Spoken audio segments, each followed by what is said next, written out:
माँ सिर्फ देना जानती हैं। मम्मी, आपका ये कुकिंग वाला शौक हमें बहुत महंगा पड़ रहा है। घर में सब कुक के हाथ का बना खाना खाते हैं, फिर भी आप अलग से खाना फेंकने के लिए क्यों बनाती हो? पता भी है कि इस तरह कितना पैसा खर्च होता है।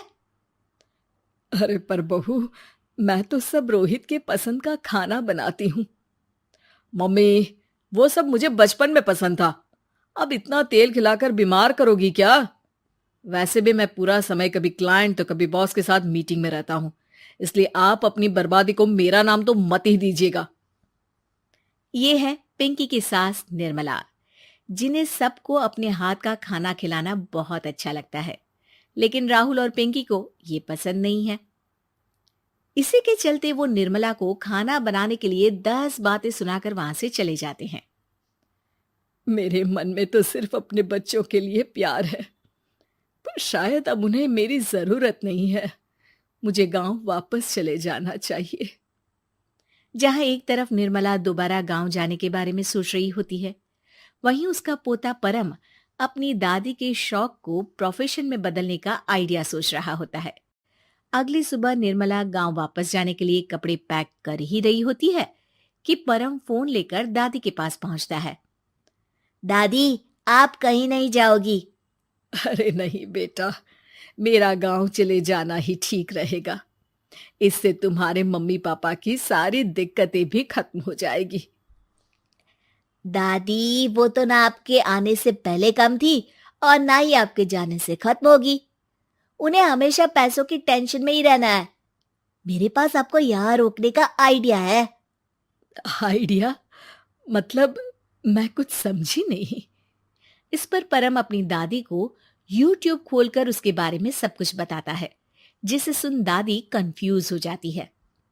अरे बच्चे, तूने इस बुढ़िया के बारे में इतना सोचा, वही बहुत बड़ी बात है। देख, मुझे ये सब समझ में नहीं आता। तू मुझे जाने दे बेटा। अरे दादी, इसमें कुछ मुश्किल नहीं है। मैं हूं ना हेल्प के लिए। आप बस खाना बनाओ, और पता है, YouTube की मदद से आप अपनी स्पेशल रेसिपी लोगों को सिखा भी सकती हो। अच्छा, ऐसा भी हो सकता है? मतलब बस घर बैठे मैं दूसरे लोगों को सिखा दूंगी? सिर्फ कुछ लोगों को नहीं, पूरी दुनिया को सिखा सकती हो, और उसके लिए आपको सिखाने के पैसे भी मिलेंगे दादी।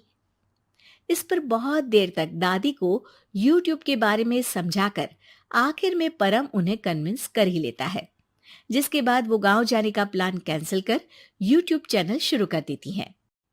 हमने ये शुरू तो कर दिया, पर इससे कहीं रोहित और पिंकी को दिक्कत ना हो बेटा।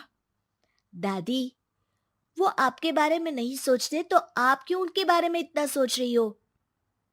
इसके बाद दादी पोता मिलकर खाने की वीडियो और साथ ही उनके ट्यूटोरियल की वीडियो बनाकर उन्हें YouTube चैनल पर अपलोड करने लगते हैं।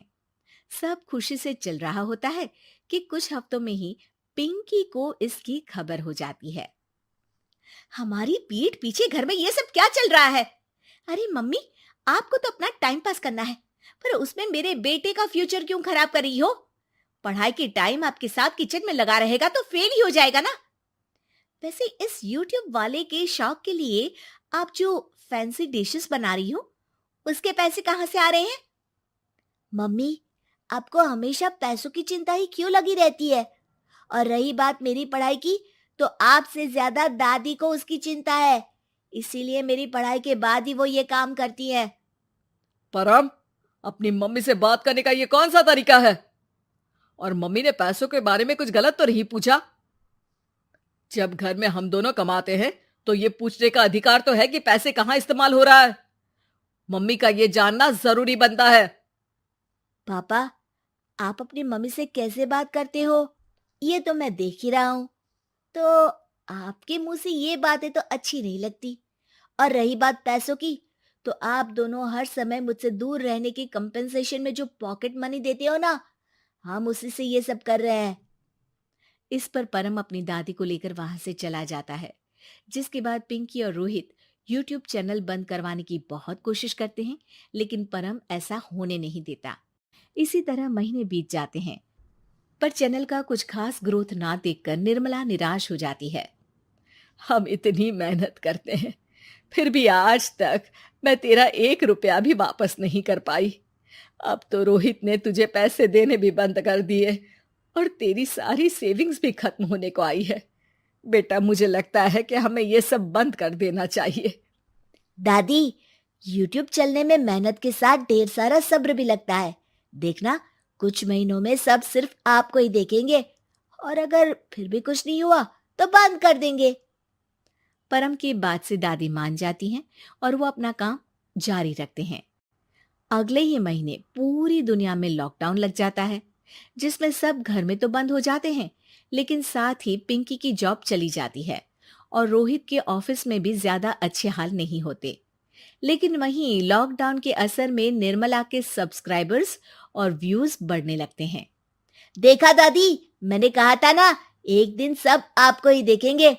अब तो आप बस रोज एक वीडियो अपलोड करो और जादू देखो। इसी के साथ लॉकडाउन के कुछ ही महीनों में निर्मला खाने वाली दादी के नाम से सारे सोशल मीडिया पर फेमस हो जाती है, जिस वजह से अब उन्हें यूट्यूब के पैसों के साथ पेड एडवर्टीजमेंट और पेड प्रमोशन भी मिलने लगते हैं। उन्हीं पैसों की मदद से निर्मला अब बेटे बहू की नौकरी ना होने पर घर का खर्चा भी चलाने लगती हैं, जिसे देख रोहित और पिंकी को भी अपनी गलती का एहसास होता है और वो सब मिलकर निर्मला को सपोर्ट करने लगते हैं।